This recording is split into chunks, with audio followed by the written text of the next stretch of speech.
A works as a server at a restaurant by the beach. During her lunch break, she likes to get a tan at the beach. A would really like to have an easier way to access the beach, so she asks B if she can cross through his property. B says okay. From this agreement, we can conclude a couple of things. A is benefited from the agreement, and B is burdened by the agreement. A has the benefit because she can enjoy accessing the beach more easily. B has the burden because, at least in some small way, he is now sharing his property with A. This simple interaction between A and B forms one of the most basic examples of what the law calls a servitude. Not servers in the nude, servitude. While servers in the nude would have been a more interesting and alluring topic to learn about, we are instead faced with the most complex and archaic body of American property law remaining in the 20th century. It is a topic that confuses licensed attorneys, judges, and unfortunately, law professors. This confusion is likely rooted in the poor understanding of the terminology and a lack of knowledge in the history. Since this lecture spends extra attention on explaining the terminology and providing the necessary history, you should have peace of mind and look forward to mastering the content of this lecture. Note: in this lecture we will be referencing land instead of real property because it is more suitable for understanding the concepts. Thus there are 2 points to keep in mind. Land is real property except for that it doesn't technically include buildings or other structures like real property does, and in this lecture, almost every time we refer to land, we could substitute the term real property. We use the term land instead because it makes it easier to conceptualize. In general, a servitude involves a right to do something on someone else's land, or a right to control something on someone else's land. Here the right to do something literally means that the right holder can physically be on someone else's land, and the right to control something means that the right holder can either prevent something or force something on someone else's land. Normally, when we define a new concept, the purpose is implied in the definition. However, the purpose of a servitude extends past what the definition is. Servitudes are created with the intention that they will transfer with land ownership because they are attached to the land or because they are attached to ownership of the land. Thus, transferability is part of the purpose. To reiterate for emphasis, servitudes are created with the intention that they will transfer. Unfortunately, many students set in place the wrong framework by separating the concepts of what a servitude is and if a servitude can transfer. It seems the common mistake is that the focus is on what a servitude is, and then transferability is a potential afterthought. Servitudes must be learned and thought of jointly with transferability. Thus, when analyzing a servitude, a well-prepared student will automatically be thinking about transferability. As you will probably remember from law school, the common phrase for referring to transferability is running with the land. However, in this lecture we will mostly be using the term transfer instead of running with the land because it avoids confusion. The law recognizes 5 types of servitudes. However, traditionally there were only 2 types. While the law recognizes 5 types of servitudes, the 2 traditional types are still considered the 2 major types for educational purposes. We begin this lecture with learning the major types first because they provide the proper framework for gaining a logical and lasting understanding of servitude law. Since you just learned that a servitude is either the right to do something on someone else's land or the right to control something on someone else's land, you might be thinking that these 2 different rights make up the 2 major types of servitudes. But unfortunately, they do not. Instead, the first major type of servitude can be either a right to do something on someone else's land or a right to control something on someone else's land. The second major type of servitude only includes the right to control something on someone else's land. At this point, most professors will reveal the names of the 2 major servitudes. However, it is better to completely understand the concepts first. Without a firm understanding of the concepts, the terminology can be very confusing. The best way to begin learning about the 2 major servitudes is to allow your mind to naturally begin to recognize the patterns of each type. Consider the following list of examples of how someone might be involved with a servitude. Someone can cross someone else's land. Someone can lay some kind of utility across someone else's land. Someone can use a parking lot on someone else's land. Someone cannot block the airflow. Someone must not block the scenic view. Someone must not block the light. Someone must not paint their house purple or some other weird color. Someone can only paint their house white. Someone cannot use their land for a certain purpose, for example, a commercial purpose. Someone must only use their land for a certain purpose, for example, for a religious purpose. Someone must pay for maintenance. Someone must not compete with the same type of store within 5 miles. Note: it is obvious to see that there is a difference in meaning between the words can and must. The word can makes the servitude optional and the word must makes the servitude mandatory. However, there is one exception. If the word can is followed by the word only, then the word can does not make the servitude optional because together the words can only make the servitude mandatory. Thus can only is equivalent to must. Further, the words cannot and must not have the same meaning. Thus, in these examples, the words can and must are not interchangeable. The words can only and must are interchangeable, and the words cannot and must not are interchangeable. If you go through this list enough times, you will start to recognize a few patterns. Since in the beginning of this lecture we learned that a servitude involves a right to do something on someone else's land, or a right to control something on someone else's land, you may notice that these first three examples represent the right to do something on someone else's land, and the rest of the examples represent the right to control something on someone else's land. We had also learned that the right to control something means that the right holder can either prevent something or force something on someone else's land. For that reason, the examples which represent the right to control something on someone else's land are made up of either the right to force something or the right to prevent something on someone else's land. You may also notice that there are three examples which specifically represent the right to prevent something elemental from being blocked. Note, elemental does not refer to the vast number of chemical elements on the periodic table. It represents a parallel to the classical elements of medieval history, i.e. fire, water, air, and earth. We will discuss in more detail what is meant by elemental later in this lecture. For now, it is enough to have a vague understanding of what something elemental could be. From these patterns, we can determine the two major types of servitudes: the examples which represent the right to do something on someone else's land, and the examples which represent the right to prevent something elemental from being blocked make up the first type of servitude, the easement. The remaining examples form the second major type of servitude, the covenant. Even more, from these patterns we learn that easements and covenants are either positive or negative. Positive means to do something, and negative means to prevent something. Thus, every example which involves doing something, i.e. the right to do something or the right to force someone else to do something, is positive, and every example which involves preventing something is negative. While it is technically correct to refer to an easement or covenant as being either positive or negative, popular convention has adopted a slightly different set of terminology. If an easement is positive, then it is called an affirmative easement. If an easement is negative, the name stays the same and it is called a negative easement. If a covenant is positive, then it is called an affirmative covenant. If a covenant is negative, then it is called a restrictive covenant. Before moving forward, let's take another moment to review and see again how someone might be involved with a servitude, this time with an animation. Someone can cross someone else's land. Someone can lay some kind of utility across someone else's land. Someone can use a parking lot on someone else's land. Someone cannot block the airflow. Someone must not block the scenic view. Someone must not block the light. Someone must not paint their house purple or some other weird color. Someone can only paint their house white. Someone cannot use their land for a certain purpose, for example, a commercial purpose. Someone must only use their land for a certain purpose, for example, a religious purpose. Someone must pay for maintenance. Someone must not compete with the same type of store within 5 miles. Here we can see that anytime someone can do something on someone else's land and anytime someone cannot block something elemental, for example, light, airflow, or a scenic view, then we are dealing with an easement. Specifically, if someone can do something on someone else's land, then we are dealing with an affirmative easement. And if someone cannot block something elemental like light, airflow, or a scenic view, then we are dealing with a negative easement. Anytime someone is required to do or not to do something on their own land, with the exception of blocking, we are dealing with a covenant. Specifically, if someone is required to do something, then we are dealing with an affirmative covenant. And if someone is required not to do something, with the exception of blocking, then we are dealing with a restrictive covenant. Up until this point, we have focused on the two major types of servitudes. But remember, these two major servitudes only make up the traditional servitudes. Today, the law recognizes 5 types of servitudes. These 5 types make servitude law extremely confusing because the names and designations are illogical. Let's see why. As we already learned, servitudes are defined by their inclusion of a right to do something on someone else's land, or a right to control something on someone else's land, where the right to do something literally means that the right holder can physically be on someone else's land, and the right to control something means that the right holder can either prevent something or force something on someone else's land. Therefore, an easement is a servitude because an easement includes the right to use someone else's land or to prevent something on someone else's land. Therefore, a profit is a servitude because a profit includes the right to use someone else's land in order to take something from the land. Therefore, a license is a servitude because even though it is a revocable right, a license includes the right to use someone else's land. Therefore, a covenant, as it relates to land, is a servitude because a covenant includes the right to prevent something or force something on someone else's land. Therefore, a real covenant is a servitude because a real covenant includes the right to prevent something or force something on someone else's land.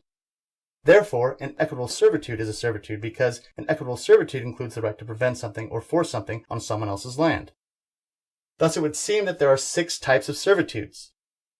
The existence of the real covenant and the equitable servitude are redundant and unnecessary.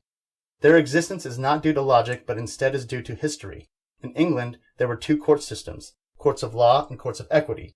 Each court system enforced the covenant differently and consequently found it necessary to classify the covenant as a different type of servitude.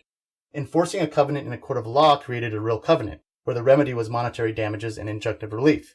And enforcing a covenant in a court of equity created an equitable servitude, where the remedy was only injunctive relief. Today, with a single court system, which has the power to provide whatever remedy is appropriate, the existence of the real covenant and the equitable servitude seems pointless, since they are just a covenant enforced in a certain way. With no actual need for the real covenant and the equitable servitude, it seems that the appropriate classification should just be that of the covenant. However, the real covenant and the equitable servitude are still in use today, and as such they make up two types of servitudes. Thus, even though a covenant is technically a type of servitude, it is not officially included as a type of servitude because it is represented by the real covenant and the equitable servitude. Ultimately, this is why we don't have 4 types of servitudes, and instead we have 5 types of servitudes: the easement, the profit, the license, the real covenant, and the equitable servitude. Where we should have the covenant, we have the real covenant and the equitable servitude. All of this gets especially confusing because real covenants and equitable servitudes are not created like any of the other servitudes. The creation of an easement begins with an easement. The creation of a profit begins with a profit. The creation of a license begins with a license. But the creation of a real covenant and an equitable servitude begins with a covenant. For example, a butterfly is unlike other insects because it does not begin its life as the same organism. Instead of beginning as a butterfly, it begins as a caterpillar and eventually transforms into a butterfly. Very similar to the butterfly, real covenants and equitable servitudes are not created in the true sense of the word. Instead, they transform out of a covenant. Thus, later in this lecture, our detailed discussion of the real covenant and equitable servitude will require discussing the covenant. Before moving forward to discuss the details of what the modern law considers the 5 types of servitudes, let's quickly review what a servitude involves. A servitude involves a right to do something on someone else's land, or the right to control something on someone else's land. Here, the right to do something literally means that the right holder can physically be on someone else's land, and the right to control something means that the right holder can either prevent something or force something on someone else's land. Remember that the purpose of a servitude is not just about a certain right, it is also about whether that certain right will transfer.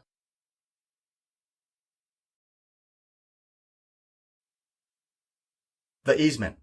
An easement is an interest in land which includes the right to use someone else's land for a specific purpose, or to prevent something on someone else's land for a specific purpose. While it is an interest in land, it is not a right to possess the land.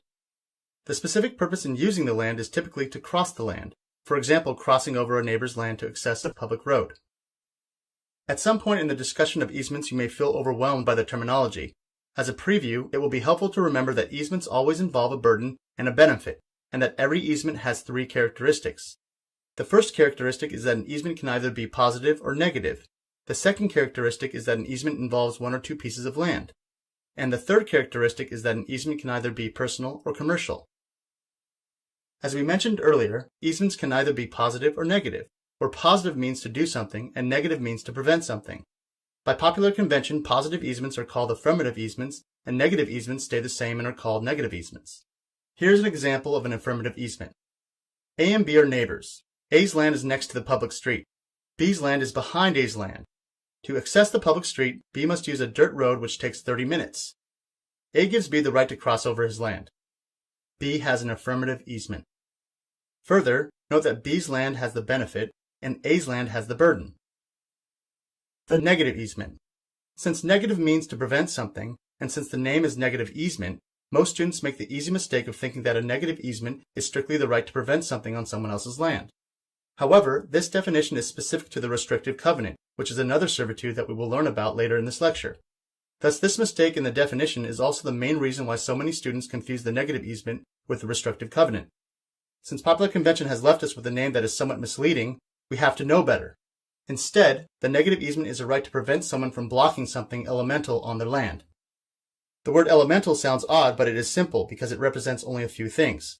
It does not refer to the vast number of chemical elements on the periodic table. Instead, it represents a parallel to the classical elements of medieval history, i.e. fire, water, air, and earth. Thus, something elemental would be lateral support, i.e. support from the ground which is necessary for a building to stand or to prevent land from caving in. Air or airflow. Light from the sun. And water. Note, we refer to a man-made water source because water from a natural source is governed by water law, which is a completely separate topic of law.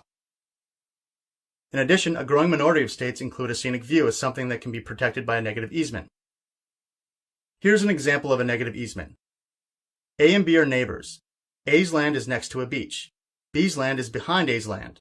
Thus, B has a view of the beach as long as nothing new is built on A's land which would block the view. In order to ensure that B always has a view, A gives B the right to prevent any new building or structure from being built on A's land. This is a negative easement. Further, note that B's land has the benefit and A's land has the burden. The examples that we have seen thus far have all involved two pieces of land, which is typical for an easement. The two pieces of land have some terminology associated with them. The piece of land which has the benefit of the easement is called the dominant land, and the piece of land which has the burden of the easement is called the servient land. To help remember these terms and what they mean, you can think of the servient land as having the burden of serving the benefit to the dominant land. Easements may also have just one piece of land. For example, a train company has the right to cross through A's land. Thus, the train company has an easement. If an easement involves only one piece of land, then it is considered an easement in gross. And if an easement involves two pieces of land, then it is considered an easement appurtenant. Let's take a look at a few more examples of each. In the train example that we just saw, the train company had an easement in gross. Further analysis shows us that the train company has the benefit and A's land has the burden. Thus, A's land is considered servient land because it has the burden of serving the benefit to the train company. Note, in this example you may have recognized the easement to also be an affirmative easement, and thus you may be wondering why it isn't referred to as an affirmative easement in gross. While it would be technically correct to refer to this last example as an affirmative easement in gross, the law tends to discuss easements in its parts and not in its whole. While every easement has at least three characteristics, in practice it is almost always more effective to refer to an easement as an easement, instead of, for example, as a commercial affirmative easement in gross. Let's look at another easement in gross example. A power company has an easement in gross across A's land. The power company has the benefit, and A's land has the burden. Thus, A's land is considered servient land because it has the burden of serving the benefit to the power company. These last two examples have involved the company, but easements in gross don't have to be commercial. They can also be personal where they are intended for personal enjoyment rather than for economic benefit. Here's an example. A was interested in buying a particular home which had a lake. The owner, who just happened to be a gorgeous supermodel, agreed to sell her property but explained that her sister had an easement in gross to use the lake. A happily bought the property, especially since he thought that the supermodel's sister would be equally as beautiful. As it turned out, the sister was actually a horrendously gross person. Thus, this gross person got the benefit, and A's land got the burden. In other words, A's land is considered servient land because it has the burden of serving the benefit to the gross person. Before looking at a couple of examples of easements appurtenant, i.e. easements which involve two pieces of land, it is important to note that we have already become familiar with easements which involve two pieces of land. Thus, the concept is not new, but the term appurtenant is new.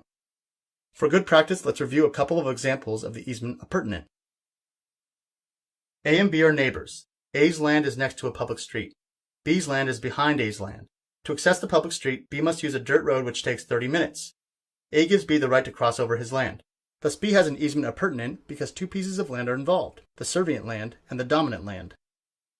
To help remember why this is, remember that A's land has the burden and B's land has the benefit, and thus A's land is considered servient land because it has the burden of serving the benefit to B's dominant land. C and D are also neighbors. D's land is behind C's land. The only way for C to connect to the power utility lines is through D's land. C obtains the right to have the power utility lines cross through D's land. Thus, C has an easement appurtenant because two pieces of land are involved, the servient land and the dominant land. Further analysis shows that D's land is considered servient land because it has the burden of serving the benefit to C's land, and by having the benefit, C's land is the dominant land. After reviewing these examples, we'll have noticed that easements always involve servient land. The transfer of an easement is generally easy because an easement automatically transfers with the land. This is because easements attach to the land instead of attaching to the landowners. Thus, when a landowner sells his land, the easement stays attached to the land and waits for the new landowner. However, there are two exceptions. When an easement in gross is personal, only half of the easement transfers. The burden transfers, but the benefit does not. This means that if the servient landowner sells his land, then the new buyer is the new servient landowner, because the burden remained attached to the land. However, the right holder, i.e. the person who has the benefit, cannot transfer their right. This makes sense because the benefit is not attached to the land. In addition, there is an exception for a bona fide purchaser. As it is for all easements, if the new owner of the servient land did not have notice of the easement will not transfer. For a review of the bona fide purchaser, please see the video lecture on the recording system at minute 446. To reiterate how easements transfer, all easements automatically transfer except for the benefit of a personal easement in gross and the burden to a bona fide purchaser. Before learning how an easement can be created, let's have a quick review on the 3 characteristics of an easement. Remember, for each of the 3 characteristics, there are 2 options. Thus, an easement will either be affirmative or negative, in-gross or appurtenant, and personal or commercial. Since the creation of an interest in land is required to be in writing by the statute of frauds, easements are normally created by a grant, where a grant is a written document which conveys an interest in land. Specifically, negative easements can only be created by a grant, but affirmative easements have a few other ways in which they can arise. In total, an affirmative easement can be created in 4 ways: prescription, implication, necessity, and grant. The acronym PING, P-I-N-G, is helpful in remembering each of the 4 ways because there are 4 quadrants on a ping pong table.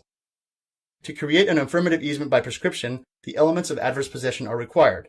Since the elements of adverse possession are required, you may find the word prescription to be unfitting, and you may be wondering why the law doesn't refer to this type of creation as creating an affirmative easement by adverse possession, instead of by prescription. Unfortunately, there is only a boring technical reason why the term prescription is used instead of adverse possession. Adverse possession has to do with the entire title to land, which of course includes the right to possession. Since an easement has to do with using land for a specific purpose, it is only a right to use. Thus, using the name adverse possession is inappropriate where the right to possession is not included. And therefore, the requirements of creating an easement by prescription are the same as adverse possession, but the name prescription is used. If you remember from the video lecture on adverse possession, our friend named Chow embodies the elements of adverse possession. Chow continuously uses the land for the statutory period. Chow is hostile because he does not have consent. Chow's use is actual and exclusive because he literally uses the land and the owner does not. Chow's use is open and notorious because the owner can observe his trespassing. For a review on adverse possession, please see the video lecture on adverse possession. The following examples show how an affirmative easement can be created by implication, necessity, and grant. Here's an example of creating an easement by implication, i.e. an implied easement.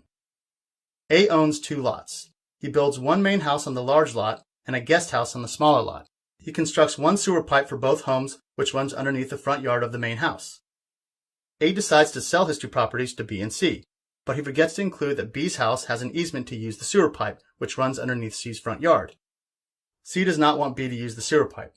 However, an easement will be created by implication if B can show that there was an apparent previous use, the original owner expected the use to continue, and the use is reasonably necessary, where reasonably necessary means that the other options would be substantially more expensive.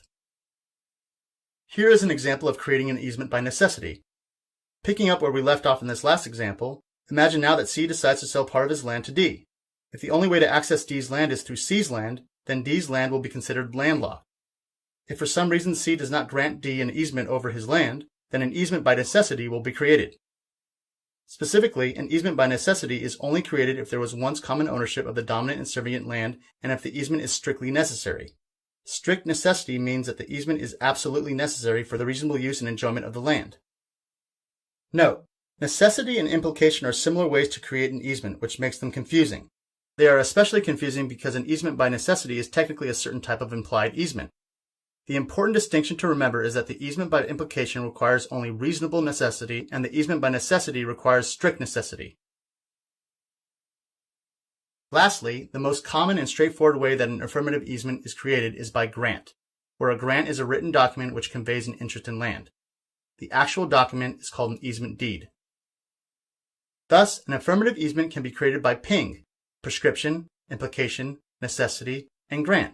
And a negative easement can only be created by grant. As a general rule, easements come to an end when they no longer have a purpose. However, it is important to be able to recognize the common ways that an easement can terminate, and Mr. Capend will help you remember all the different ways. Mr. Capend stands for merger, release, condemnation, abandonment, prescription, estoppel, necessity, and destruction. Merger is when one owner gains title to both the dominant and servient land. In other words, merger is when one owner buys or inherits the neighboring land. Release is when the dominant landowner gives written termination of the easement to the servient landowner. Condemnation, also known as a government taking, is when the government uses its power of eminent domain to take the servient land, i.e. the burdened land. by taking the servient land, the easement is terminated. Abandonment is when the dominant landowner's physical action demonstrates intent to discontinue the easement. Prescription is when the servient landowner reclaims the easement by satisfying the elements of adverse possession. Remember from earlier in this lecture and from the video lecture on adverse possession, our friend named Chow embodies the elements of adverse possession. Thus, as it pertains to termination of an easement, Chow is the servient landowner, and therefore, Chow continuously uses for the statutory period the land which corresponds to the easement. Chow is hostile because he does not have consent from the dominant landowner. Chow's use is actual and exclusive because he literally uses the land and the dominant landowner does not. Chow's use is open and notorious because the dominant landowner can observe his use. Estoppel is when the dominant landowner gives an assurance to the servient landowner that the easement will no longer be used, whereby the servient landowner reasonably relies on that assurance and therefore materially changes his position. If an easement was created by necessity, then the easement ends when the need ends. Destruction of the servient land ends an easement if the use of the easement is no longer possible. As a side note, termination of an easement by estoppel is similar to termination of an easement by abandonment and termination of an easement by release. They are similar because they all require something more than spoken words. Abandonment requires a physical act. Release is required to be in writing, and estoppel requires reasonable reliance which causes a material change in position.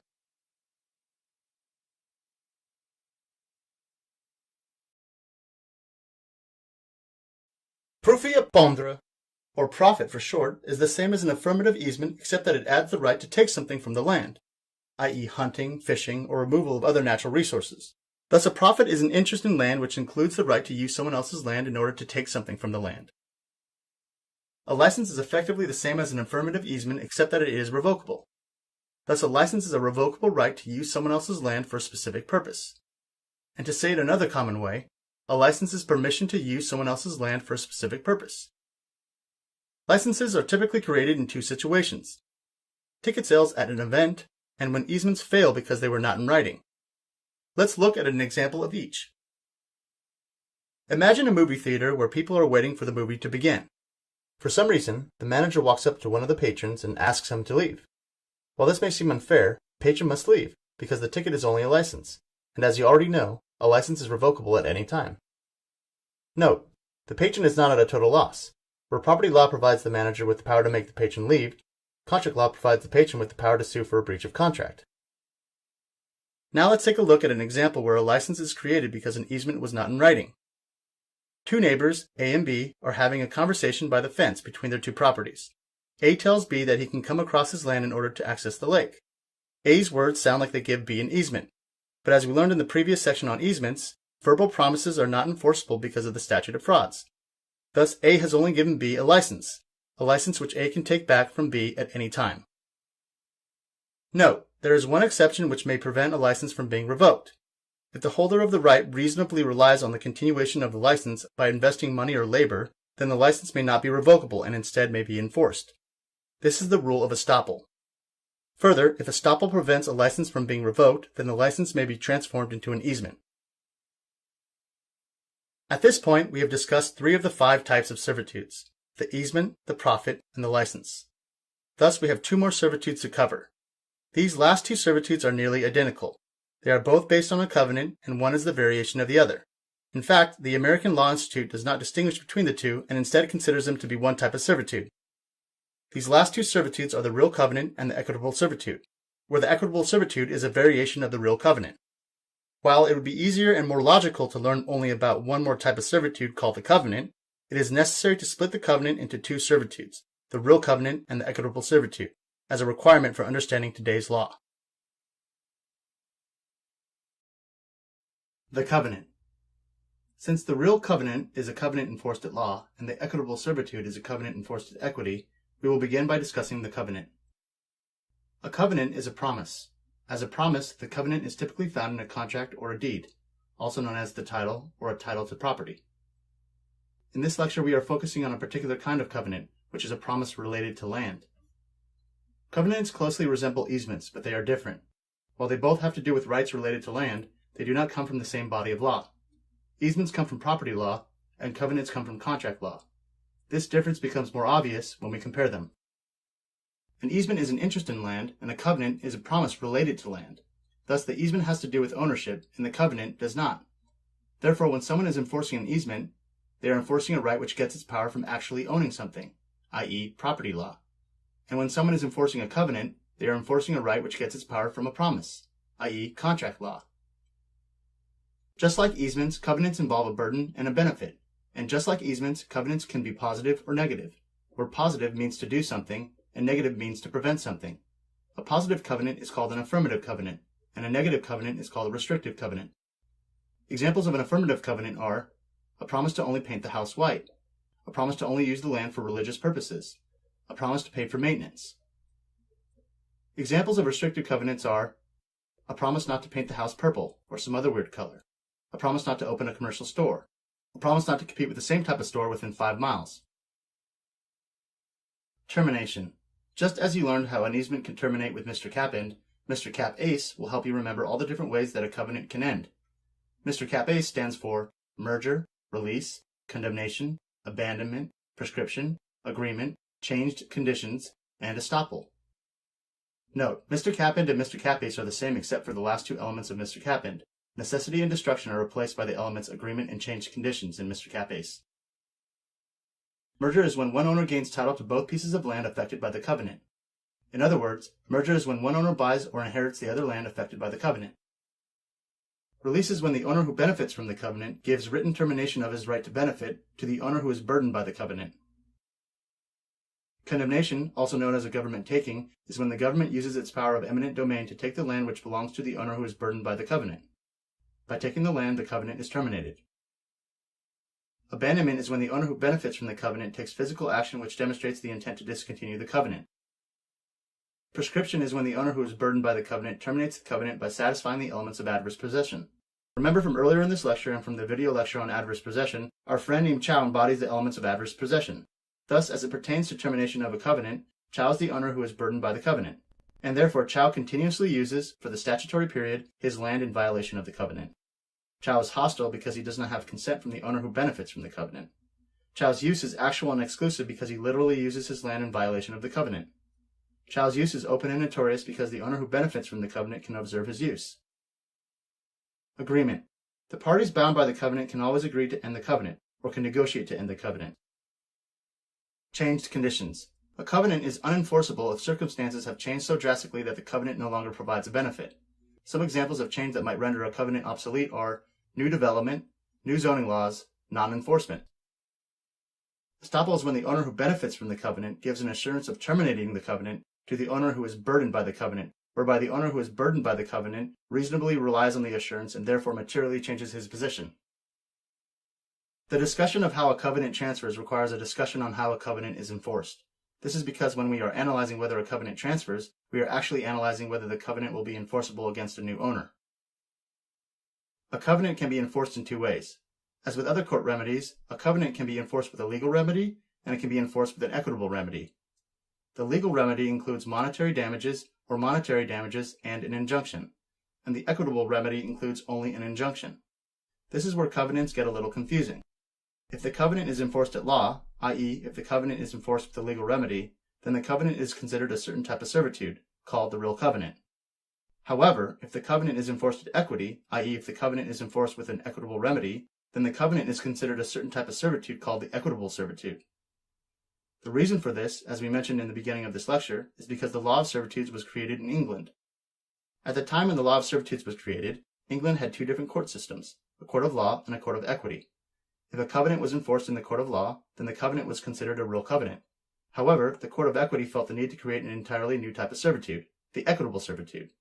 Thus, if a covenant was enforced in the court of equity, then it was enforced as a new type of servitude called the equitable servitude.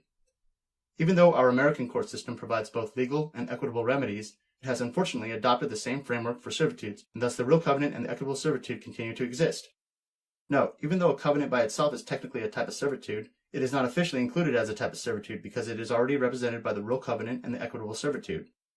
Remember, this is why we don't have 4 types of servitudes, and instead we have 5 types of servitudes. Where we should have the covenant, we have the real covenant and the equitable servitude. By learning how a covenant can be enforced, we have now learned the basics of how it can transfer, because transferability just has to do with whether the covenant will be enforceable against the new owner. Thus, a covenant can be transferred as a real covenant or as an equitable servitude. Before learning the difference between the two, we need to cover a bit more framework. Earlier we saw that transferring an easement was easy. It was easy because the transfer wasn't dependent on anything. The transfer wasn't dependent on anything because easements attached to the land and not the party, i.e. the landowners. Thus, when any of the parties change, the easement stays attached to the land and waits for the new party. But covenants are not attached to the land, so when a party changes, the covenant may not transfer. A covenant will transfer if certain requirements are met, and the requirements depend on which party changes. Note, we are now using the term party instead of landowner, in order to further emphasize that covenants do not attach to the land. Use of the term landowner is still appropriate. However, the important distinction of how an easement attaches and how a covenant attaches is better learned and remembered if the term landowner is not used, since it contains the word land.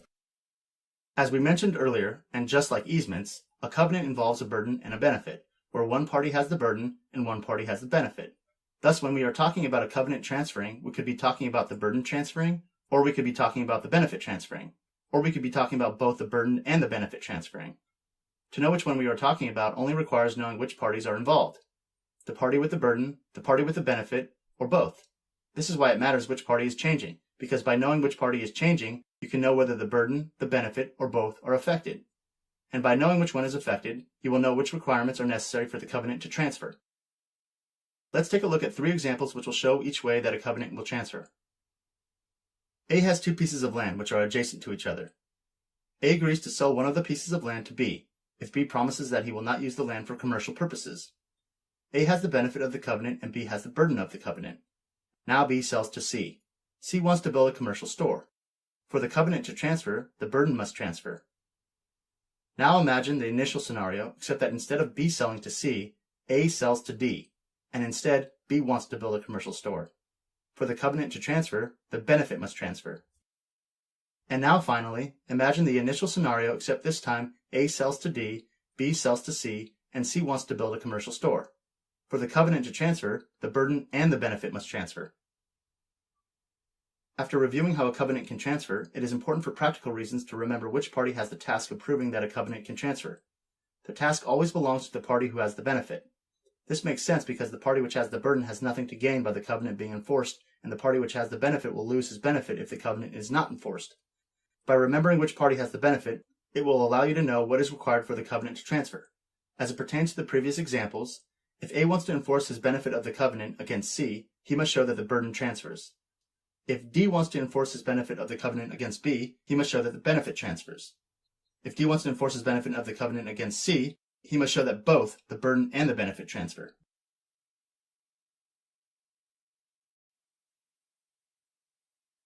Now that we have learned the framework of how a covenant can transfer, let's focus on how a covenant can transfer as a real covenant. We will begin our discussion on what the requirements are for the burden to transfer and what the requirements are for the benefit to transfer. In order to do this, let's revisit the above examples. A has 2 pieces of land, which are adjacent to each other. A agrees to sell one of the pieces of land to B, if B promises that he will not use the land for commercial purposes. A has the benefit of the covenant, and B has the burden of the covenant. Now B sells to C. C wants to build a commercial store. If A wants to enforce his benefit of the covenant against C, he must show that the burden transfers. For a burden to transfer, certain elements are required. These elements are represented by the acronym with VN, which stands for writing, intent, touch and concern, horizontal privity, vertical privity, and notice. Thus, the covenant must be in writing. This means that the original promise is in writing. The intent of the original parties was for the covenant to transfer. This means that the original parties expected future owners to be bound by the covenant. The covenant must touch and concern the land. This means that the existence of the covenant affects the use and enjoyment of the land.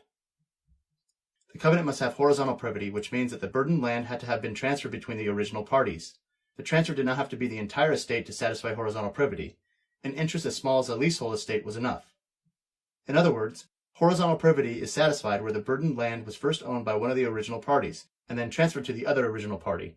And horizontal privity is satisfied where the burdened land was simultaneously owned by the original parties where the original parties were the landlord and the tenant. Thus, being neighbors is not enough to create horizontal privity. The covenant must have vertical privity, which means that the previous owner voluntarily transferred his land to the new owner. In other words, vertical privity will be satisfied as long as the transfer is voluntary, i.e. any contract, devise, or dissent will work. Thus, adverse possession will not work to satisfy vertical privity, because adverse possession requires the element of hostility, also known as no consent, which makes the transfer involuntary. The covenant must have notice. There are three types of notice: actual, inquiry, and record. Actual notice is when the new owner actually knows about the covenant. For example, the covenant is included in the deed. Inquiry notice is when the new owner did not actually know about the covenant, but should have made a reasonable inquiry to discover it.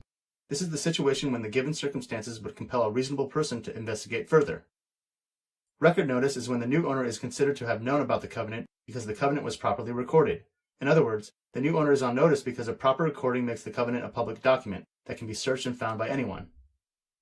Note: inquiry notice and record notice are forms of constructive notice. Constructive notice is something that the law considers someone to know, even if they do not actually know. Thus, if these elements with VN are shown, then the burden will transfer.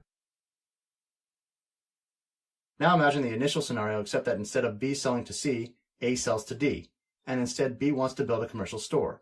If D wants to enforce his benefit of the covenant against B, he must show that the benefit transfers. For a benefit to transfer, a subset of the elements for the burden to transfer are required. These elements are represented by the acronym WIT-V, which stands for writing, intent, touch and concern, and vertical privity. Thus, the covenant must be in writing. This means that the original promise is in writing. The intent of the original parties must be for the covenant to transfer. This means that the original parties expected future owners to be bound by the covenant. The covenant must touch and concern the land. This means that the existence of the covenant affects the use and enjoyment of the land. The covenant must have vertical privity, which means that the previous owner voluntarily transferred his land to the new owner. In other words, vertical privity will be satisfied as long as the transfer is voluntary, i.e. any contract, devise, or dissent will work. Thus, adverse possession will not work to satisfy vertical privity, because adverse possession requires the element of hostility, also known as no consent, which makes the transfer involuntary. Thus, if these elements, WIT-V, are shown, the benefit will transfer. And now finally, imagine the initial scenario except that this time A sells to D, B sells to C, and C wants to build a commercial store. If D wants to enforce his benefit of the covenant against C, he must show that both the burden and the benefit transfer. Since the requirements to show that a burden transfers, with VN, deceivingly include the requirements to show that the benefit transfers, WIT-V, some students make the mistake of only analyzing the burden transfer requirements. This is a mistake. While W, I, and T are the same, vertical privity is different for a burden to transfer than for a benefit to transfer. Thus, it is important to remember that vertical privity must be shown in two ways, between A and D and between B and C.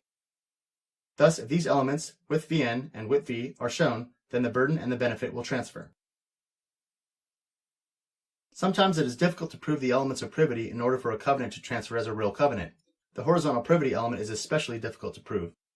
If the covenant will not transfer as a real covenant because a privity element is missing, the covenant may still be able to transfer as an equitable servitude.